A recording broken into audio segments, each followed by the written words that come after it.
तो ये जानने के लिए मैंने एक बार फिर से पूरी कुरान पढ़ी। 114 चैप्टर, 6666 कुरान की आयतें।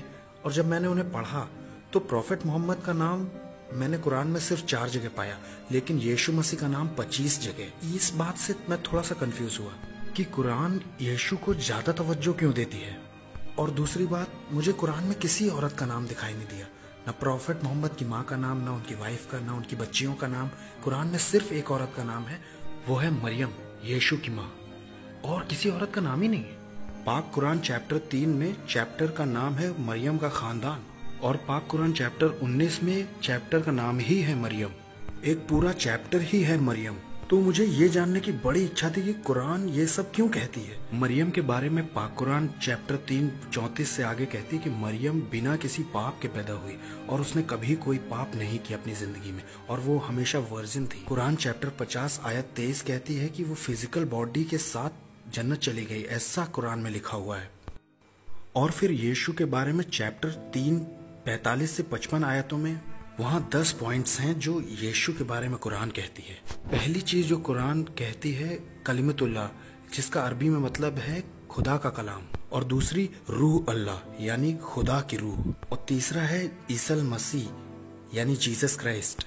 तो कुरान ने यीशु को नाम क्या दिए हैं? खुदा का कलाम, खुदा की रूह और ईसा मसीह। और कुरान कहती है कि यीशु बोले जब वो बहुत छोटे थे, यानी कि सिर्फ 2 दिन के, अपने पैदा होने के सिर्फ 2 दिन में ही वो बोलना शुरू हो गए।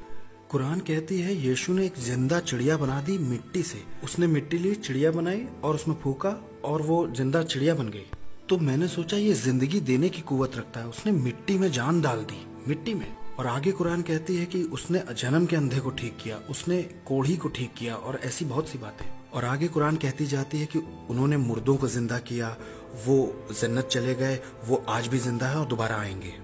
और जब मैंने ये बातें कुरान में देखी तो मैंने सोचा कि देखूं कुरान मोहम्मद के बारे में क्या कहती है। आप जानते कुरान के हिसाब से मोहम्मद ना तो खुदा का कलाम है, ना खुदा की रूह है, ना 2 दिन का होने पर बोले, और ना कोई मिट्टी से चिड़िया बनाई, ना किसी बीमार को ठीक किया, ना किसी मुर्दे को जिंदा किया। वो उनकी खुद भी मौत हुई थी और कुरान के हिसाब से वो जिंदा नहीं है और ना दोबारा आने वाले हैं। तो बहुत फर्क है इन दोनों नबियों के बीच में। मैं यीशु को खुदा नहीं बुलाता था, आप जानते, मैं सोचता था कि वो एक प्रॉफिट है और वो मोहम्मद से बड़े प्रॉफिट है।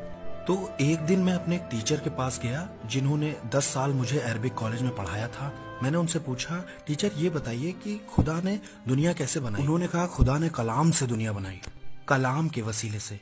तो मेरा सवाल था कि कलाम क्रिएटर है या क्रिएशन है? समझिएगा इसे, कलाम क्रिएटर है या क्रिएशन है?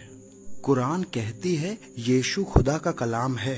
अगर मेरे टीचर कहते हैं खुदा का कलाम क्रिएटर है तो इसका मतलब यीशु क्रिएटर हैं। तब तो मुस्लिम्स को क्रिश्चियन हो जाना चाहिए। मान लीजिए अगर वो कहते हैं कि खुदा का कलाम क्रिएशन है तो वो फंस जाएंगे। जानते क्यों? क्योंकि उन्होंने कहा कि कलाम से सारी चीजें बनी हैं। अगर वो कहते हैं कि कलाम क्रिएशन है तो खुदा ने दुनिया कैसे बनाई? अब ना तो वो ये कह सकते हैं कि कलाम क्रिएटर है, ना कलाम क्रिएशन है। वो बहुत नाराज हुए, उन्होंने मुझे धक्का दिया अपने कमरे से और कहा ना क्रिएटर है ना क्रिएशन है कलाम, जाओ भागो, निकलो यहाँ से। कलाम ना क्रिएटर है ना क्रिएशन है, इसीलिए तो शायद क्रिश्चियन कहते हैं कि कलाम खुदा का बेटा है। तो उन्होंने मुझसे कहा अगर खुदा के बेटा है तो तुम मुझे खुदा की बीवी भी दिखाओ, क्योंकि बिना बीवी के बेटे होने का कोई मतलब ही नहीं बनता। तो मैंने कुरान से एक हिस्सा उन्हें दिखाया कि खुदा बिन आंखों के देख सकता है, खुदा बिन जबान के बोल सकता है, खुदा बिन कानों के सुन सकता है। ऐसा कुरान में लिखा है। अगर ऐसा है तो खुदा को बिन बीवी के बच्चा हो सकता है? तो वहाँ हमारी बड़ी बहस हुई। जानते हैं सबसे आखिर में मैंने क्या किया? मैंने कुरान ली, अपने सीने से लगाई, कहा अल्लाह तू ही बता कि मुझे क्या करना चाहिए। तेरी कुरान कहती है कि यीशु अभी भी जिंदा है और मोहम्मद मर चुके हैं, तू ही बता मैं किसको मानूं। और मेरी दुआ के बाद मैंने कुरान खोली। मैंने किसी से नहीं पूछा, मैंने सिर्फ अपने अल्लाह से पूछा। मैंने कुरान खोली, मैंने देखा चैप्टर 10 94 आयत। जानते वहाँ क्या लिखा है? फ़इन कुंतुम फ़ी शक्किम मिम्मा अन्ज़लना इलैका फ़स्अलिल लज़ीना यक़रऊनल किताब मिन क़ब्लिक लक़द जाअकल हक़। अगर तुम्हें इस कुरान पर किसी तरह का शक होता है जो मैंने तुम्हें दी है तो जाओ बाइबल पढ़ो, या उनसे पूछो जिन्होंने बाइबल पढ़ी है, क्योंकि सच वहां पहले ही बता दिया गया है। मैं तब तक 19 का भी पूरा नहीं हुआ था। मैंने अपनी पढ़ाई तो पूरी कर ली थी और मैं अरबिक कॉलेज, माफ कीजिएगा, मैं मस्जिद में काम कर रहा था, तो मैं 19 से कम का ही था। और जब मैं इस बीच में अपनी बाइबल स्टडी कर रहा था, वहाँ बहुत से ऐसे पॉइंट्स थे जिन्होंने मुझे बहुत छुआ। पहले ही दिन फादर ने पहली ही आयत यूहन्ना की इंजील से पढ़ी। इब्तिदा में कलाम था, कलाम खुदा के साथ था और कलाम खुदा था और कलाम गोश्त बना। तो मेरी कुरान कहती है कि यीशु खुदा का कलाम है और बाइबल भी कहती है कि यीशु खुदा का कलाम है। तो मैंने पाया कि दोनों ही लगभग एक जैसी ही हैं। तो मैं ये जान के बड़ा खुश हुआ कि मुझे कुरान भी चाहिए, मुझे बाइबल भी चाहिए, मुझे दोनों चाहिए। तो आप जानते हैं, एक दिन मैं मसीही बनता, एक दिन मैं मुस्लिम बनता, एक दिन मसीही, एक दिन, तो मुझे दोनों चाहिए। और जब मैं ऐसा सोच रहा था तो मैंने एक और कलाम सुना, यूहन्ना के पहले चैप्टर की 12वीं आयत, सबसे प्यारी आयत मेरे लिए। बाइबल में ऐसा लिखा है, अगर कोई यीशु को कबूल करेगा तो यीशु उसे ताकत देगा खुदा के बेटे बेटियां बनने की। आप जानते हैं, कुरान की सारी आयतें ये कहती हैं कि हम इंसान खुदा के गुलाम हैं। अल्लाह मालिक है और मालिक गुलाम से प्यार नहीं कर सकता और गुलाम मालिक से प्यार नहीं कर सकता। मैं किसी का नौकर गुलाम नहीं बनना चाहता हूँ। कुरान कहती है कि तुम मेरे गुलाम हो। लेकिन जब मैंने यूहन्ना 1:12 सुना जो कहता है कि अगर तुम यीशु पर ईमान लाते हो तो यीशु तुम्हें खुदा के बेटे बेटियां बना देगा, तो मैंने तुरंत कहा कि मुझे यीशु चाहिए, क्योंकि मैं खुदा का बच्चा बनना चाहता था। और वहां से मैंने खुदा को डैडी कहना शुरू किया। उससे पहले मैं जानता ही नहीं था कि मैं खुदा को डैडी बुला सकता हूँ। जब मैं डिवाइन नाम की जगह पर रह रहा था तो वहां पर बहुत से ऐसे पॉइंट्स थे जिन्होंने मेरी जिंदगी को छुआ और वहां पर मैं मसीही बना। और इस बीच में मैं अपने घर से गायब था। मेरे घर वालों ने सोचा कि मैं मस्जिद में होऊंगा और मस्जिद वालों ने सोचा कि मैं घर में होऊंगा। लेकिन जब उन दोनों की आपस में बातें हुई तो वो समझ गए कि ना तो मैं मस्जिद में हूँ ना मैं घर पे हूँ। तो उन्होंने मुझे हर जगह ढूंढा। फिर उन्होंने कई जगह अखबारों में इश्तिहार दे दिया, टेलीविजन पर और कई जगह, और आखिरकार उन्होंने मुझे पाया कैथलिक रिट्रीट सेंटर में और मेरे वालिद वहाँ आ गए। वो बड़ा खौफनाक था क्योंकि उन्होंने मुझे बहुत बुरी तरह से मारा पीटा था। मेरी नाक से खून बह रहा था और मैं बेहोश हो गया था और वो मुझे वहां से उठा के घर ले गए। मैं नहीं जानता कि किस तरह से वो ले गए, लेकिन वो वहां से उठा ले गए थे क्योंकि मैं तो बेहोश था। जब मुझे होश आया तो मैं एक छोटे से कमरे में था और वहां मुझ पे कोई कपड़े नहीं थे। मैं पूरी तरह से नंगा था। मेरे हाथ और पांव चेन से बहुत टाइट बांधे गए थे और मैं बोल भी नहीं पा रहा था क्योंकि मेरे मुंह में मिर्च पाउडर डाला गया था, नाक में, आंख में। और आप जानते हैं, जहां कहीं भी मेरी खाल पर जख्म थे, घाव थे, उन्होंने लाल मिर्च डाल दी थी मुझे जलाने के लिए।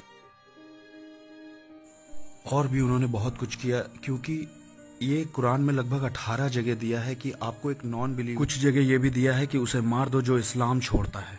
तो मेरे वालिद कुरान के कानून का हुक्म मान रहे थे। वो और भी कुछ करना चाह रहे थे।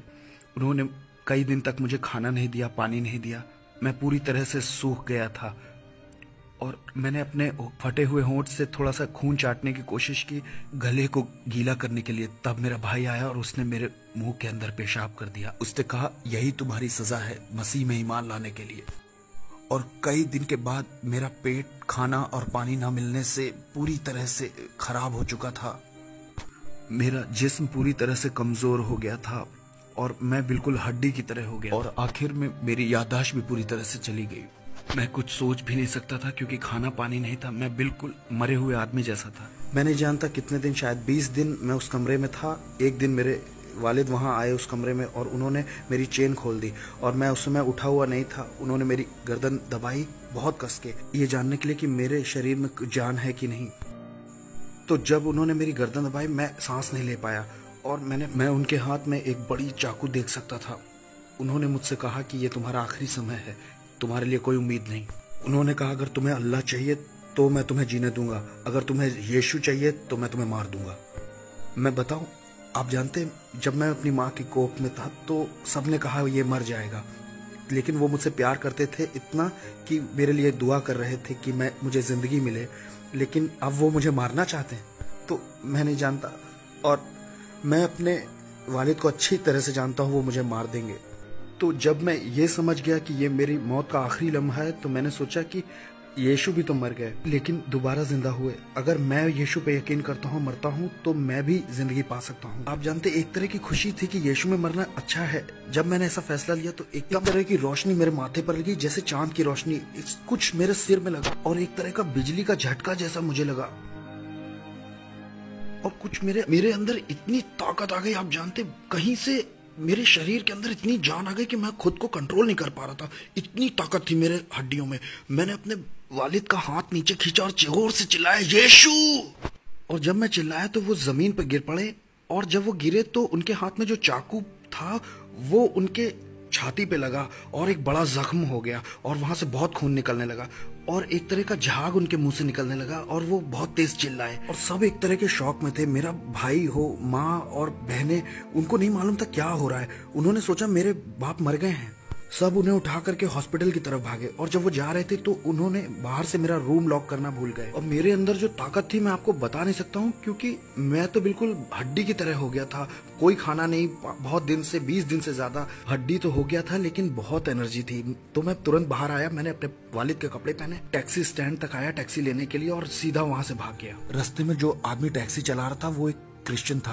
उसने मेरे लिए मिठाई और जूस बहुत कुछ लिया। उसको मेरा स्ट्रगल मालूम है। उसने मुझे पोटा छोड़ा। वो अभी भी मेरे कांटेक्ट में है और मेरा बहुत अच्छा दोस्त है, वो टैक्सी ड्राइवर। तो मैं निकल गया और पोटा आ गया। उस दिन मैंने सचमुच में जाना कि मेरा यीशु आज भी जिंदा है। जब मैंने उसे अपनी जरूरत के लिए पुकारा, उसने मुझे बचाया। इसका मतलब है कि वो यहाँ भी है। जब मैं आपसे बात कर रहा हूँ तो ये मेरी लाइफ है।